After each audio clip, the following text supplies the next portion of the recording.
ഇപ്പോൾ ഈ കൂടിയിരിക്കുന്ന വട്ടമേശ സമ്മേളനത്തിൻ്റെ ഉദ്ദേശം എന്താണെന്ന് അറിയോ?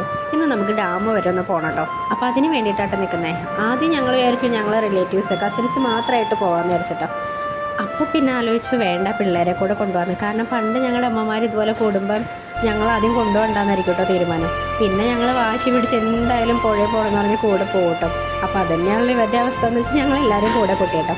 അപ്പോൾ ശരിക്കും നടക്കാനുള്ള ദൂരം ഉള്ളെങ്കിലും ചേട്ടൻ പറഞ്ഞ് ഓട്ടോ എടുക്കാമെന്ന് കേട്ടോ. അങ്ങനെ പിന്നെ ഞങ്ങൾ ഓട്ടോയിൽ ഓരോരുത്തരായിട്ട് കയറാൻ തുടങ്ങി കേട്ടോ.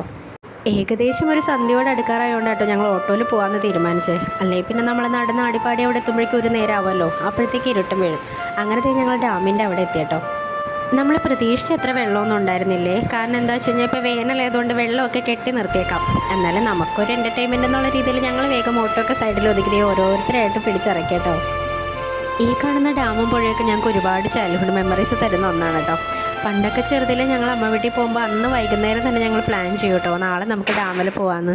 ഇപ്പം ഞാൻ നിൽക്കുന്നതിൻ്റെ ഓപ്പോസിറ്റ് സൈഡിലേ ഞങ്ങൾ അന്നൊക്കെ വരുമ്പോൾ അവിടെ ഒരു സ്ലോപ്പ് ഉണ്ട്, ഇപ്പോഴും ഉണ്ട് കേട്ടോ ആ സ്ലോപ്പിൽ കൂടെ ഇഴുകി താഴത്തോട്ടേക്ക് വന്നിട്ടാട്ടോ ഞങ്ങൾ ഡാമിലേക്ക് ഇറങ്ങാം. ഈ ഓർമ്മകളൊക്കെ ഒന്ന് റീഫ്രഷ് ചെയ്യാൻ കൂടിയാണ് കേട്ടോ ഞങ്ങൾ ഈ ഡാമിലേക്ക് വരാൻ വേണ്ടി തന്നെ തീരുമാനിച്ചത്. അങ്ങനത്തെ ഈ ഡാമിലെത്തി വെള്ളത്തിലൊക്കെ ഇറങ്ങിയിട്ടോ. ഒരുപാട് വെള്ളമൊന്നും ഇല്ലാത്തതുകൊണ്ട് നമുക്ക് നല്ല സേഫായിട്ട് കുട്ടികളെയൊക്കെ കൊണ്ട് ഇറങ്ങാം കേട്ടോ. പിന്നെ ഈ കാണുന്ന 2 കുഞ്ഞു പ്രൊഡക്റ്റ് ഇല്ലേ, ഇത് ഞങ്ങൾ നനയാതെ കരയിൽ വെച്ചേക്കുന്ന കേട്ടോ. കാരണം വെള്ളത്തിൻ്റെ ഗതി നിലയൊക്കെ ഒന്ന് അറിഞ്ഞിട്ട് വെള്ളത്തിൽ ഇറക്കാമെന്ന് വിചാരിച്ചിട്ടാട്ടോ. അപ്പോൾ പിന്നെ പ്രൊഡക്റ്റിൻ്റെ സെക്യൂരിറ്റിക്ക് വേണ്ടി നമ്മുടെ ചേച്ചിനെയും കൂടി കാവലിരുത്തിയിട്ടുണ്ട് കേട്ടോ. പിന്നെ ഈ കാണിക്കുന്ന വേലത്തരങ്ങളൊക്കെ എന്തിനാണെന്ന് ഞങ്ങൾക്ക് പോലും അറിയത്തില്ല കേട്ടോ. എല്ലാവരും കൂടി കൂടുമ്പോൾ ഒരു രസമാണല്ലോ. ആ രസത്തിൽ ഞങ്ങൾ എന്തൊക്കെയാണ് ചെയ്യുന്നതെന്ന് ഞങ്ങൾക്ക് പോലും അറിയില്ല. അങ്ങനെ ഓരോ സ്റ്റെപ്പ് കഴിയുമ്പോൾ അടുത്ത സ്റ്റെപ്പ് എടുക്കാമെന്നൊക്കെ പറഞ്ഞ് ഞങ്ങൾ തന്നെ പ്ലാൻ ചെയ്ത് ഞങ്ങൾ എന്തൊക്കെയോ കാണിച്ചു കൂട്ടുന്നുണ്ടായിട്ടോ. വെള്ളമൊന്നും അധികം ഇല്ലാത്തതുകൊണ്ട് നമുക്ക് സേഫായിട്ട് കളിക്കാനും കുളിക്കാനൊക്കെ ഇഷ്ടംപോലെ സമയം ഉണ്ടായിരുന്നു കേട്ടോ. അങ്ങനെ നമ്മുടെ ഡാൻസ് സ്റ്റെപ്പൊക്കെ കഴിഞ്ഞപ്പോഴത്തേക്കും നമ്മുടെ പിള്ളേരൊക്കെ വെള്ളത്തിൽ നല്ല തിമിർക്കലാണ് കേട്ടോ. പക്ഷേ വെള്ളം അധികം ഇല്ലാത്തടത്താട്ടോ നമ്മുടെ കുട്ടികളൊക്കെ ഇരുത്തേക്കുന്നത്.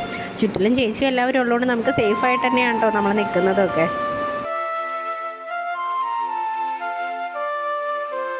ഇനിയും നിന്നാൽ തൊട്ടപ്പുറത്തെ വീട്ടിലേക്ക് പോകാൻ വേണ്ടിയിട്ട് ഞങ്ങൾ പാതിരാത്രി ആവുന്നുള്ളതുകൊണ്ട് ഞങ്ങൾ എല്ലാവരും പിടിച്ച് കയറ്റി കേട്ടോ. എല്ലാവരും ഒന്ന് തുടച്ച് തോർത്തി എടുത്തിട്ടുണ്ട് കേട്ടോ. എന്നിട്ട് വേണമല്ലോ വണ്ടി കയറ്റാൻ വേണ്ടി. ഇനിയിപ്പോൾ അടുത്ത അമ്മ വീട് വിസിറ്റിങ്ങിൽ ഡാം കാണാമെന്ന് പറഞ്ഞ് ടാറ്റ പറഞ്ഞ് ഞങ്ങൾ പോന്നട്ടോ. അപ്പോൾ അത്രയേ ഉള്ളൂ, ബായ്.